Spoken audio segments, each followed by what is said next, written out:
So I just wanted to thank everybody for coming out tonight as we celebrate Brandon Wiers. Better go with my notes here. Just in case you only know Patti and Brandon, my name is Carl. I'm the youngest of 3 children. My 2 others are my sister Sue in the pink shirt in the back there, and my brother Dirk. And my 2 adopted brothers, Andre, and I don't see Craig here right now. Andre is going to open us up with a word of prayer here. Thank you. I think I was going to feel some kind of way if you didn't say I was his adopted brother, but I'm grateful. No, seriously, if we could just bow our heads and close our eyes for a brief prayer. Lord, we just thank you for this day. I feel like this is what heaven will look like. So many different types of people, but not just how we look on the outside, but how we feel on the inside. Some are heavy-hearted right now, Lord, but that's okay for you. Some of us are joyous right now, but that's okay for you. But Lord, we just thank you that you're big enough to handle it all. So right now, we just want to celebrate an amazing gift that you gave us in the man of Brandon Wiers. Thank you for blessing us with him. Thank you for his wife. Thank you for his sons and his daughter and every extension thereof. Please be with us as we memorialize a life well lived in this place. We ask it all, and we say, amen. Amen. So I'm going to go ahead and start. When I think about my dad and what impact he had on me, what he valued and what is connected with me, I have 3 things that stand out. The first is what I call a long obedience in the same direction. As part of a quote by Friedrich Nietzsche that describes a call for sustained commitment and depth in one's chosen path, rather than a shallow pursuit of novelty. And that was my dad. He exemplified this in 3 ways. First of all, marriage. He and my mother, 65 years of marriage.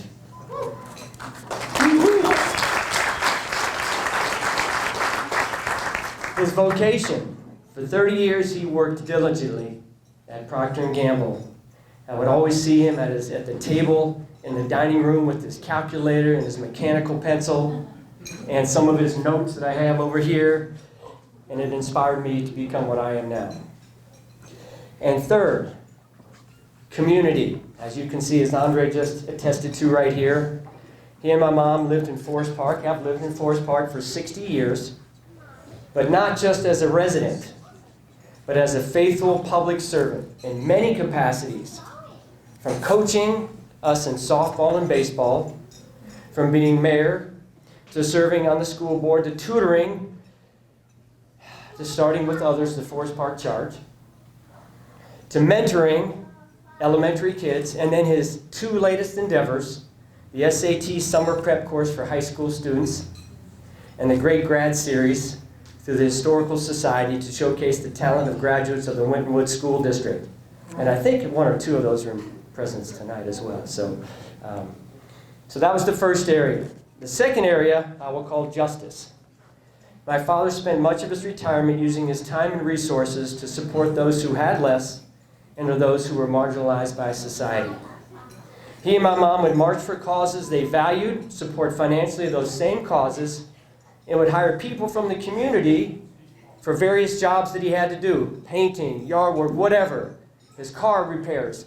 He kept his business in Forest Park. They both, mom and dad, tutored kids at the elementary schools in the district as well. My dad quoted this scripture to a friend who is here tonight and to my wife about a month ago before he died. It's a Bible verse from the Old Testament, Micah 6:8. To do justice, love mercy, and walk humbly with God. That was the prophet Micah telling the Israelites to please God. It's not about sacrifice, but it's about justice, mercy, and humility. That's how my dad described himself when he was asked about his faith. To do justice, love mercy, and walk humbly. The third area is fatherhood.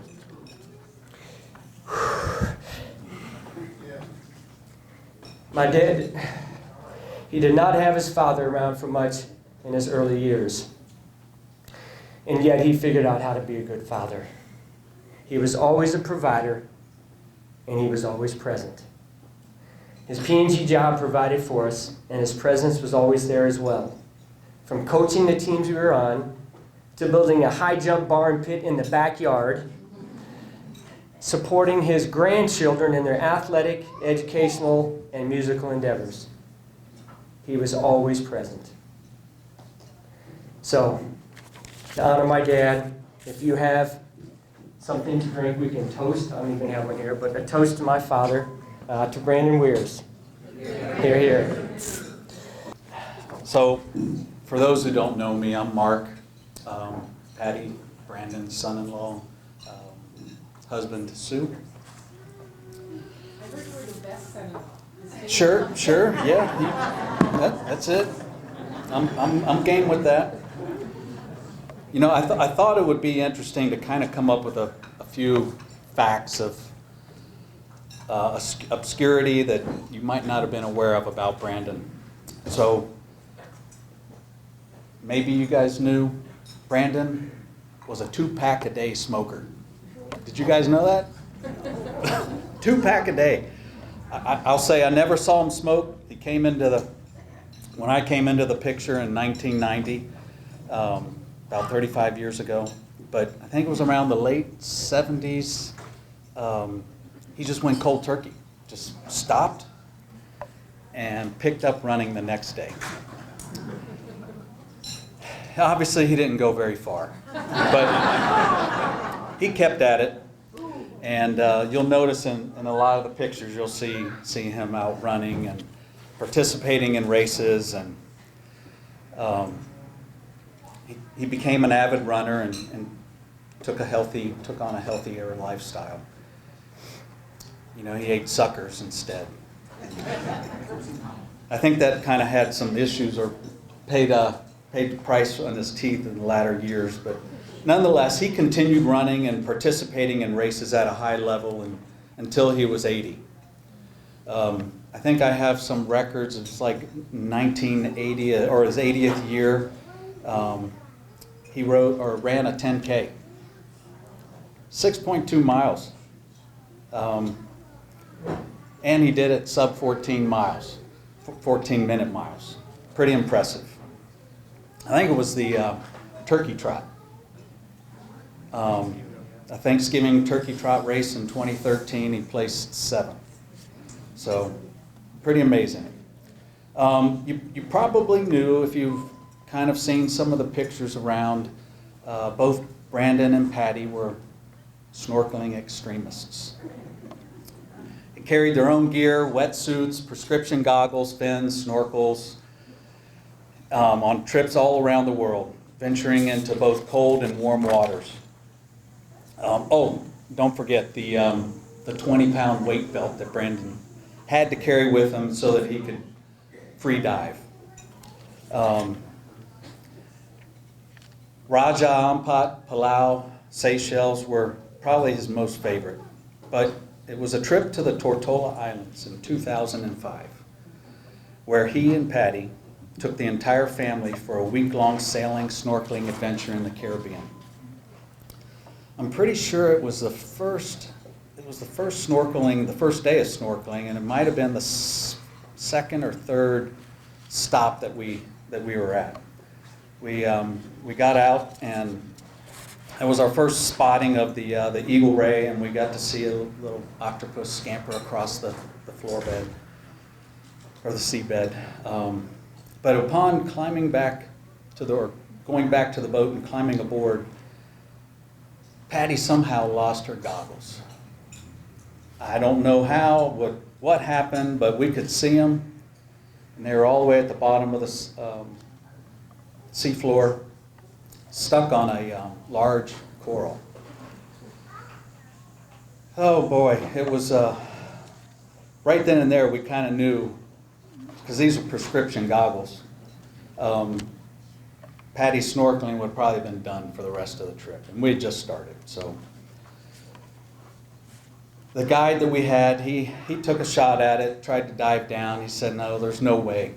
40, 50 feet below, you're not going to get down there. I gave it a shot, no chance. I mean,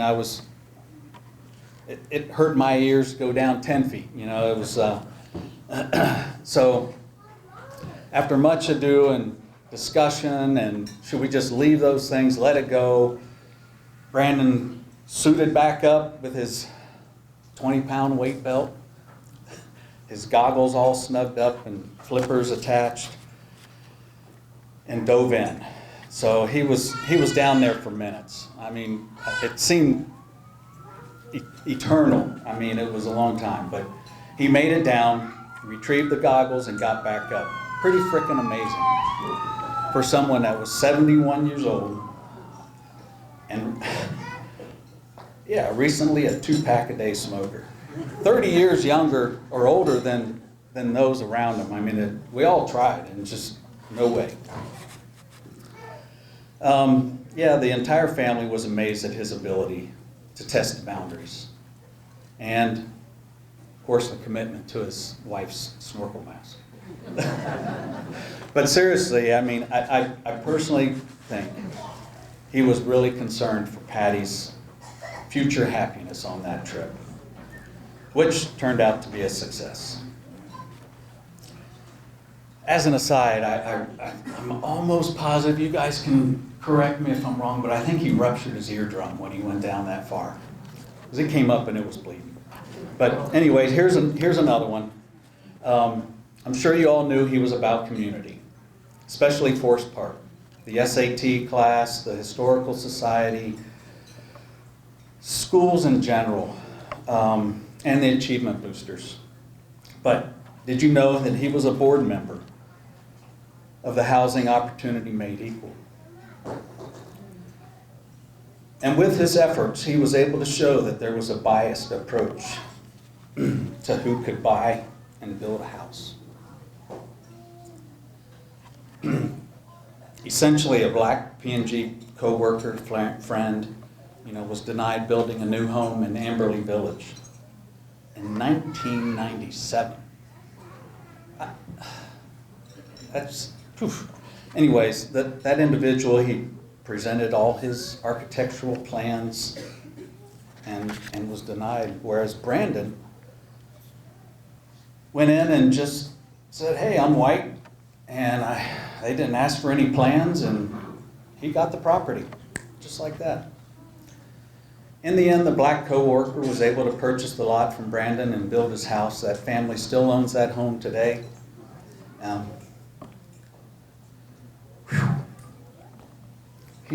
He just had a passion for helping people where he could.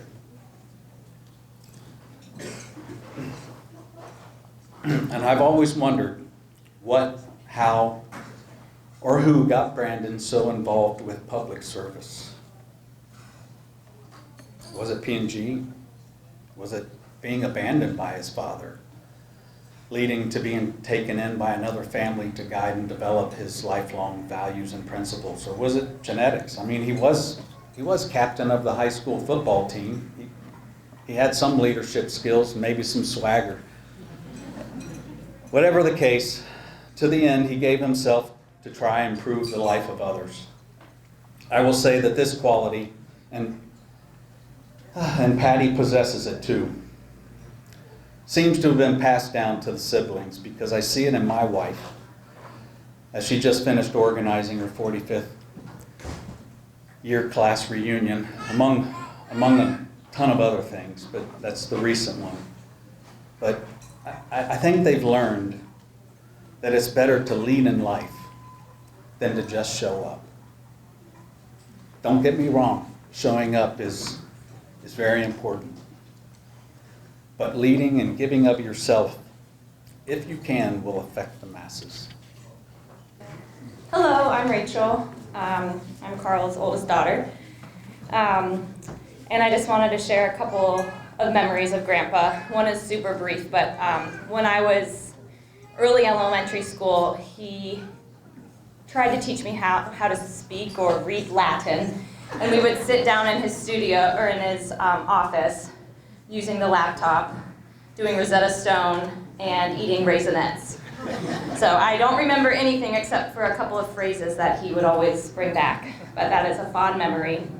I also just wanted to share kind of like the picture of what family gatherings have always been like for us. At Grandma and Grandpa's house, they would start out on the patio with hors d'oeuvres and drinks. Grandpa on the charcoal grill getting our steaks or our fish ready. Conversation was always very intellectual, but there was always laughter involved as well. As you guys know, Grandpa, he could take himself very seriously, but sometimes that would just make us laugh. And most of the time, he would join right in the laughter at himself with us. The only other thing that I want to share that just made me laugh so much is when he got excited, he would do something like this. And I just love that about Grandpa. Hi everyone, thank you. I'm Sue's oldest daughter, and I'd like to piggyback off what Rachel was saying about Grandpa's legacy. He was a true inspiration for a lot of our how we grew up and a lot of the grandkids, and he imparted to us our love for dapper dressing, for running, for music, for family, and then also for taking care of others when others need help. He was a really admirable man, and he taught me 2 Latin phrases as well that I'll share. One was, De gustibus non disputandum est. There's no arguing questions of taste. So I took that to mean Grandpa finding something that he loved and following through with that passion with all of his energy. And he did that in all of these ways. The other Latin phrase that I'll share really briefly was illegimenti non carborandum. And this is a bit more controversial, and in fact it got me in a lot of trouble in 10th grade when I had to stay back to talk to my Latin teacher about how I was not supposed to use this in mixed company. But I'll share it with you all today, and that was, don't let the bastards get you down. And that is essentially find what you love and pursue it relentlessly, and that was a really important thing that Grandpa shared with us and passed upon.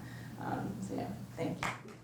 So we grew up on Hanover Road for most of our childhood, and across the street was a family, the Pattersons. And we're going to be joined now by Pete Patterson and Jenny Patterson. Wonderful. Hello. As Carl said, we're Pete and Jenny Patterson. We've known Patti and Brandon for at least 50 years. We were neighbors. We went on vacation with them, and needless to say, we went out to eat a lot of times with them. And Brandon would always order his martini. And he was very precise about it, but he may or may not have gotten it right. They may or may not have gotten it right. So, in his wisdom, Brandon decided to solve that problem. So he put his martini recipe on a business card. He would give it to the waiters, and it was met with mixed surprise.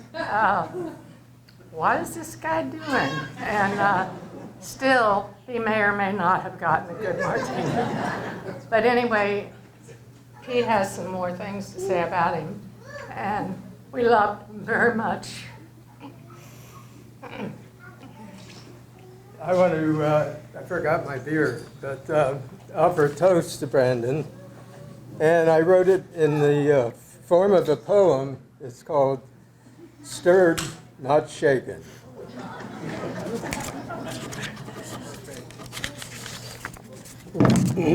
We lost a great friend the other day.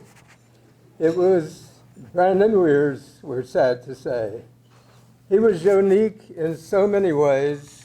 For Patti, it was only Brandon that caught her gaze. To us, he came from Gopherland with organic chemistry degree in hand to research solutions for the P&G brand and live and work in the promised land. Making the world better was his only aim. In positions of influence, he won acclaim. Community for Brandon was always first. To improve Forest Park was ever his thirst. He served on council and then was mayor. A mind like Brandon's was very rare. Fair housing, racial justice he demanded, and as a judge, he was even-handed. On the commission, change he broached. Baseball and softball, Brandon coached. He promoted events, both small and large, and lit the spark for the Forest Park charge. To improve education, he served the board. To pass the levies, Brandon worked extra hard. To prepare students for the ACT test, he created classes to make them their best. His love for Forest Park always drove him. The Historical Society is a favorite gem. From our district schools, he drew achievers. The Great Grads program made us believers. A man of action, he played many sports, did the 10K, and ran the basketball courts. A swimmer, Brandon was at home in the water. Snorkeling, a love. Underwater, a photographer. With Patti, he traveled to faraway places, looking for colorful birds in exotic spaces. With binoculars and guidebook in his hand, through the forest he hiked and scanned. Bombay Sapphire was his martini choice.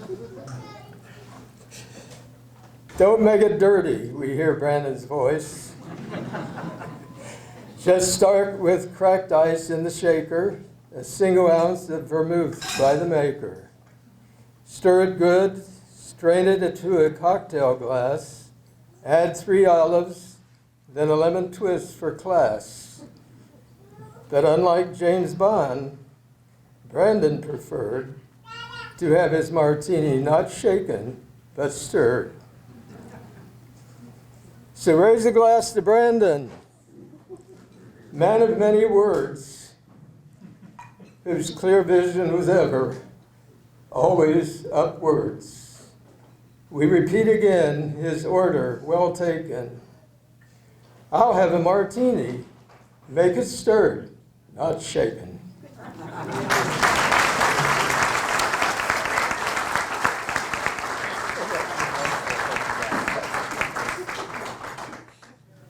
Really quick, so I lived on Hanover Road until a year ago. We have 8 kids, and Patti and Brandon welcomed us to that neighborhood that was unbelievable. And they hired every single one of our children to take care of their birds and their flowers, and they probably paid them $150. I could not believe it. They are the most awesome, inspirational people, and every time there was a levee or there was something that they believed in, their sign was the first one out, and they taught me. They taught me to get involved. They're amazing. Yeah, keep it up, Patti. You keep it up. I send her stuff and she still wants to hear it.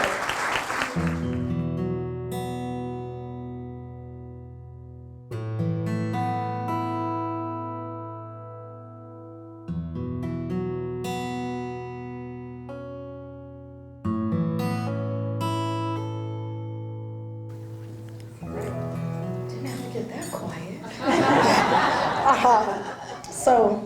I stand here, my journey in public service. I mean, of course, it started in college as a political science major, but it really started upon meeting Brandon H. Wiers.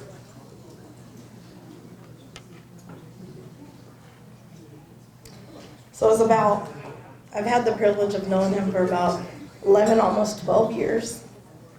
And at that time, it was me being the PTA president, And we were running a campaign for Winton Woods School District.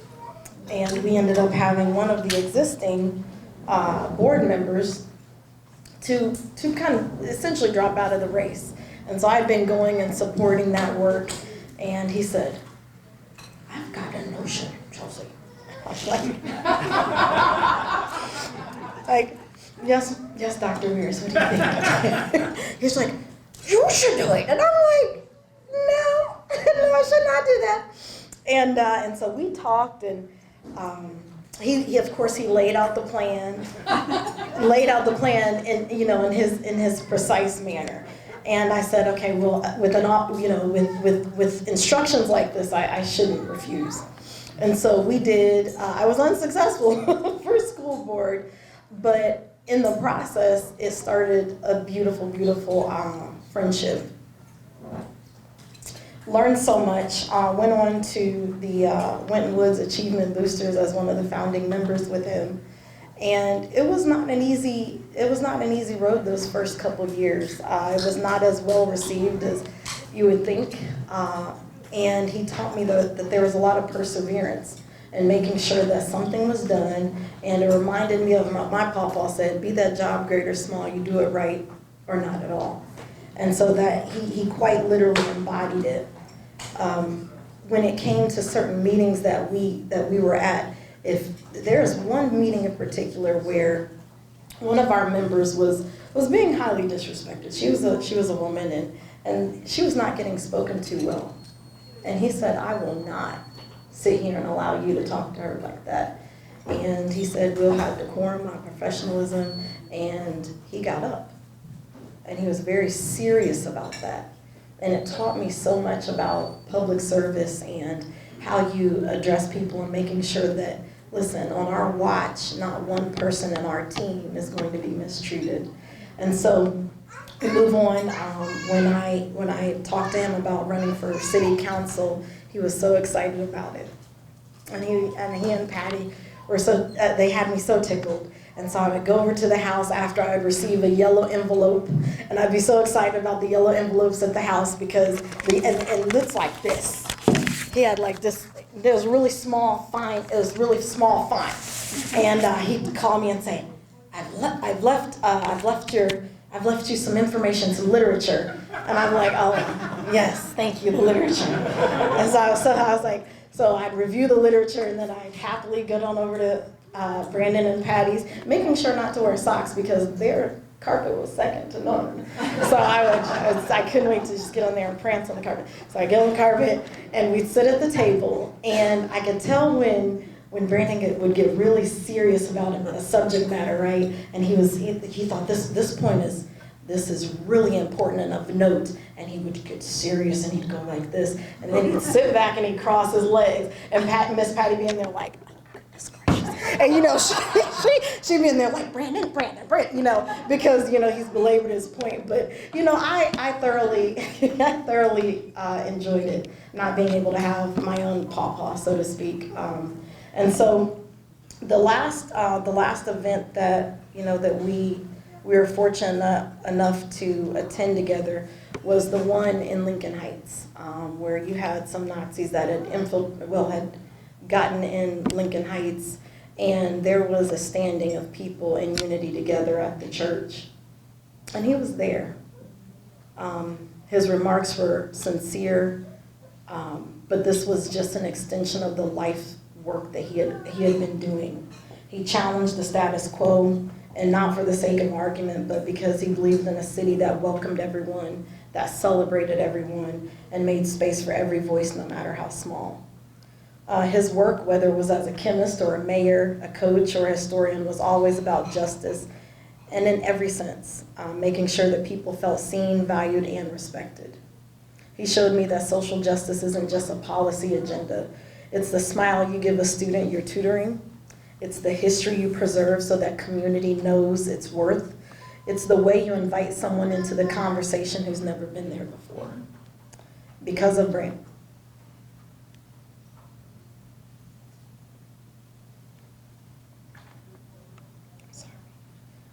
Because of Brandon, I understand the real legacy of public service.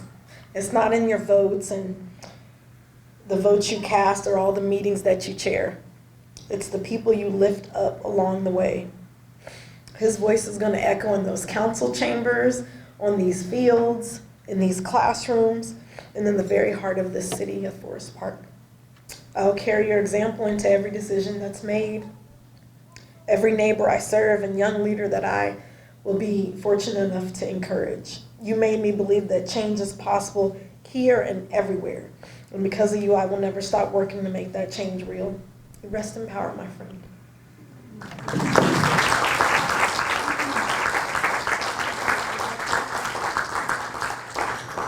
Thank you very much, Chelsea. Anyone else have any words that they would like to share, any thoughts, any memories? Sure you can, Andre. Your sister told me I had to share, so. You know when Sue says share, you share, right? I know. Couple of things that my kids know, and they never got a chance to meet Mr. Wiers, that's what I've always called him, is they know that peanut butter does go on pancakes. They know that a question can turn into a math lesson. But they also know what it means to have a present father. I didn't know mine real well growing up. I had an abusive stepfather, but I had a friend named Carl, who when my family had to leave town, and I wanted to come back and grow up with the kids that I grew up with since 4th grade, apparently he spoke to his parents, and his parents spoke to my parents, and suddenly I had a place to live in Forest Park for my senior year.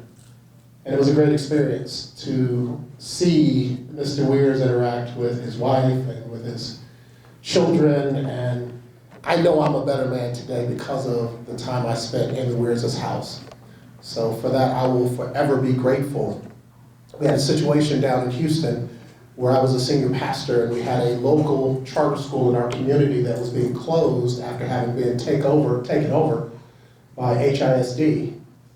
If I was talking to Mr. Wiers about it in a general conversation on a Saturday, he was in Houston that next Tuesday, helping us prepare to go before the school board to win the argument to keep the school alive. And he shook tables. I mean, he rattled cages for people that I didn't think he even knew.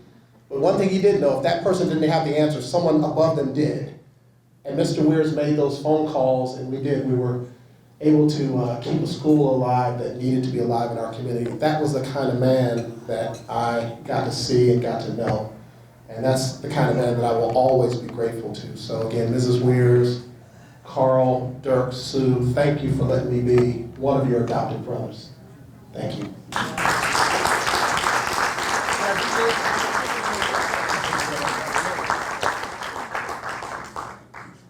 All right, let's keep this going. Another childhood friend and classmate, John.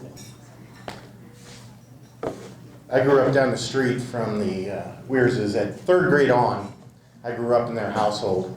And my dad wasn't around that much either. But I was in their house all the time. We're out on the basketball court in their backyard all the time. Or, Mrs. Patterson, sorry, we're playing ball against your house. She would come home and yell at us. But otherwise, we were at the Wiers' house. And, you know, the debates that we would get in their house, I learned how to debate and became a teacher in government, econ, sociology, psychology. I've taught all those things, and I brought all of those debating skills that I learned in their house. It was the greatest thing ever. Their family is amazing. Dirk, Sue, Carl, and Mrs. Wiers, and then Mr. Wiers. It was family, all right? One thing I just talked about in my school, I'm teaching still. I retired 10 years ago, but I'm still teaching because I love making a difference, and I knew Mr. Wiers made a difference. But 10 years ago, I worked with him to try to get a Boys and Girls Club here in Forest Park. I was the chief operating officer of Boys and Girls Club up in Westchester Liberty, and he contacted me and said, we want to start something here. Can you help us? And we met, we were meeting once a month, and then COVID hit. And, you know, things happened. But he taught me just like he's taught everybody else, that community service and doing things for your community and helping other people was the most important thing. But we're definitely going to miss Mr. Wiers.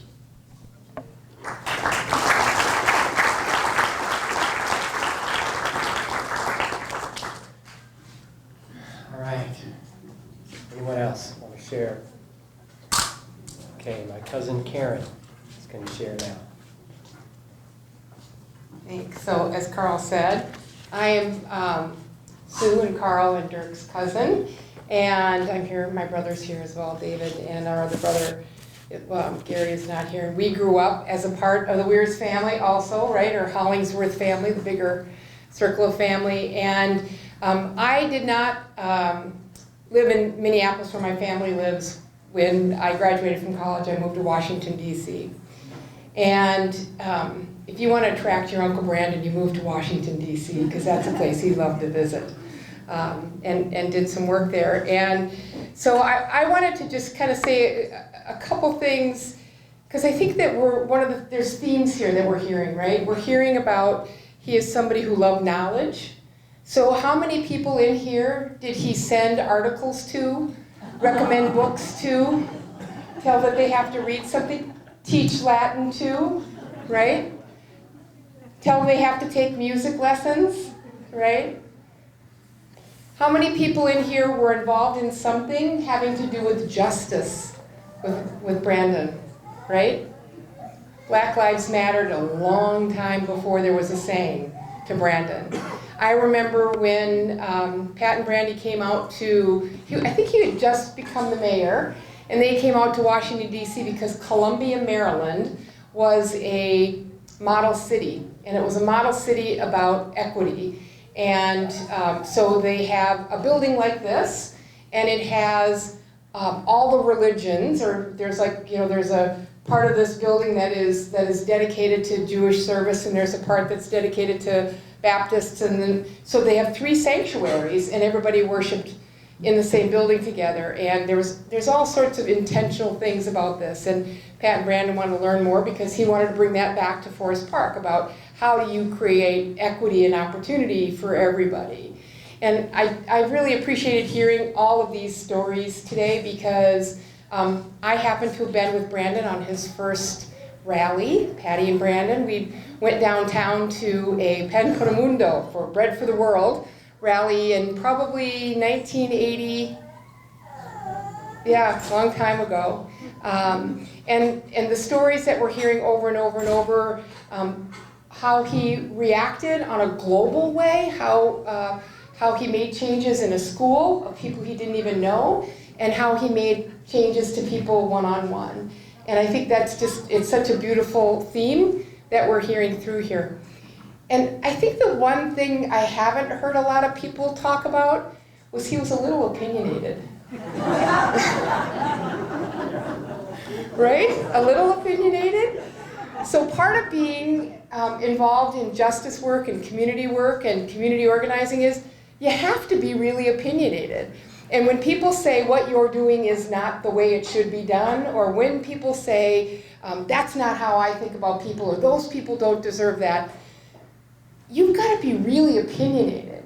And the good thing is that there is a liability with being opinionated, and there is an asset to being opinionated, right? And I think we today have all shared really wonderful opportunities that Brandon used his opinionation for, if that would be the right word. He would get me for that, wouldn't he? He would get me for that. He's, do you know Karen? I've looked this up for you, and I want to, right? Yeah. But I think that we all have in life our characteristics, and we've heard today about justice, and we've heard this theme about knowledge, and we've heard about opinion. And again, I think that they are the liability and they are the asset to us. And I think all of us have been so fortunate, and we could just tell stories and stories, and I'm hearing people share around, and I feel incredibly blessed to be a part of this family and the work that Patti has done in this community and Brandon did in this community, and not just this community, but the people who touch this community. He's kind of like that rock when you throw it in the water, and then the rings come, and they come, and they come, right? We came from Washington, D.C., from Minnesota, from Chicago, from Texas, from Boston, because those rings will continue and continue and continue. And so I'm so pleased to be a part of that and know that we'll always have those rings from Brandon. So thank you. Hi, everybody. My name's Angela Knighton. I probably don't know but 3 people in this room. But that's okay, because I knew Brandon, and he was my friend. I am currently the vice president of your Winton City School Board because of Brandon. 4 years ago, I met him because my daughter enrolled in the SAT prep class at Winton Woods High School. And I decided at that point, gosh, I didn't think I was going to do this. I decided at that point that I wanted to get involved because what he was doing was really special for the kids in our school. And I wanted them to have the opportunity to practice SAT prep, and I wanted to figure out how I could help. I'm a social worker, I'm a giver, that's who I am. I'm an involved parent. And I said, okay, how do I get support? How do I get behind your effort? How do I support it? Can I donate? Can I just do time? And so I helped him with the program. I helped with the graduation that year. And from there, we just had a really special friendship. He encouraged me to run for school board. And I won that year by a landslide.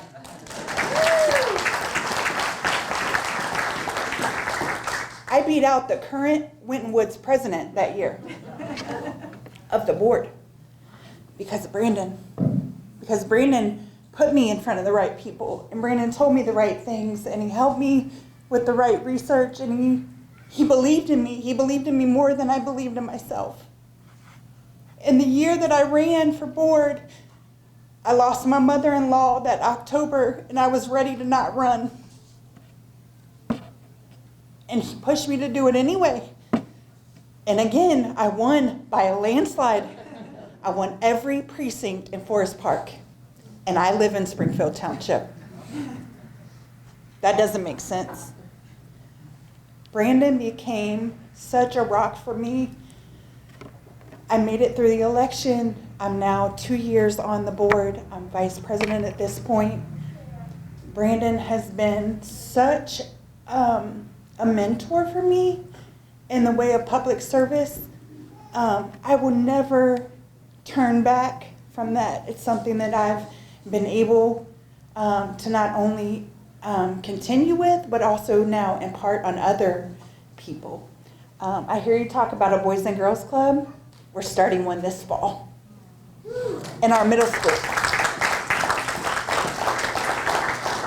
And so my challenge to you all would be, we hear these stories, we see the ripple effect, but ignite that in somebody else.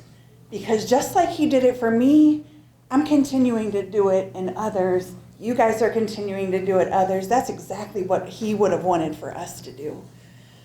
Because that's what he did. Until the very last day he took his, breath on this earth, he imparted his wisdom in us and shared it lovingly, and shared it unapologetically, and shared it with fervent, like he absolutely loved and got his point across. And I am so lucky to have known him. I'm upset that I didn't get to know him as long as all of you guys did, because hearing great things about him has just been amazing and inspiring. So thank you for sharing him with me for the last 4 years. He has been a great, great friend of mine. So thank you.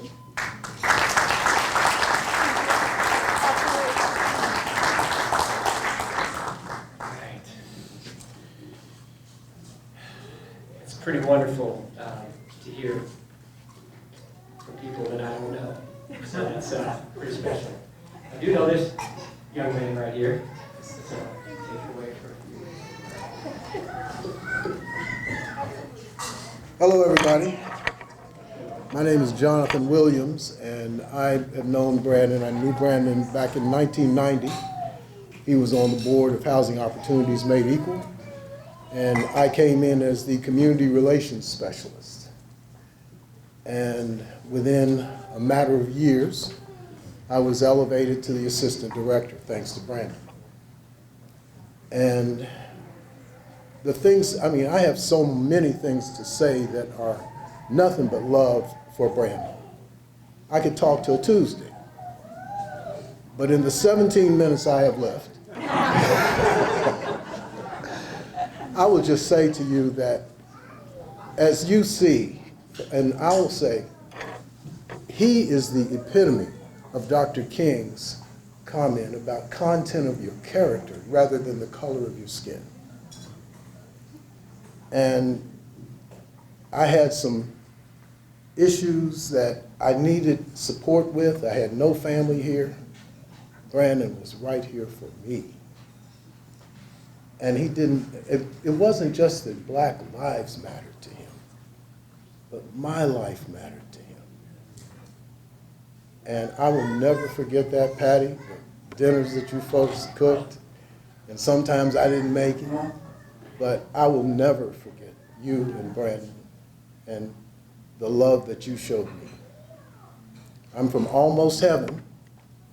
Everybody knows the song. West Virginia. But he made me feel like Cincinnati was close to heaven because he was my angel. I yield.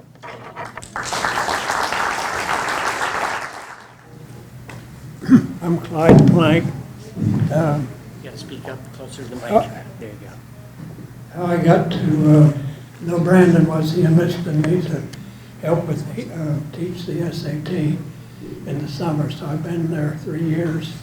He didn't fire me after the first year.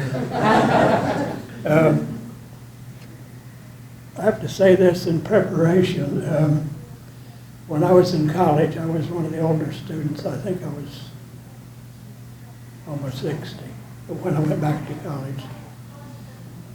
And one of the teachers said to me, try to keep an open mind.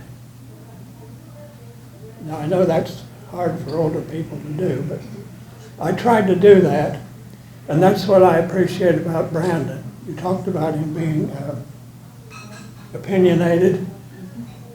My experience was that he had an open mind, and he was ready to consider new suggestions. In fact, he was asking people for advice, and that's what I admired about him. The other thing was his concern for the students at Winton Woods, that he wanted them to get education. He wanted them to improve so they could get college education also. So that's what we did in the SAT.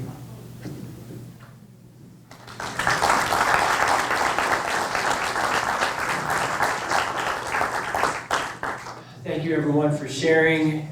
Would you please fill out a card if you have not yet? They're on the table over here, so we know who was here. And if you've got a thought that you didn't want to come up here and share in front of everybody else, fine, put it down on the card so we can read it and we can appreciate what he meant to you guys. So thank you all for coming. It's been wonderful to see people from all areas of his life. It's been a blessing.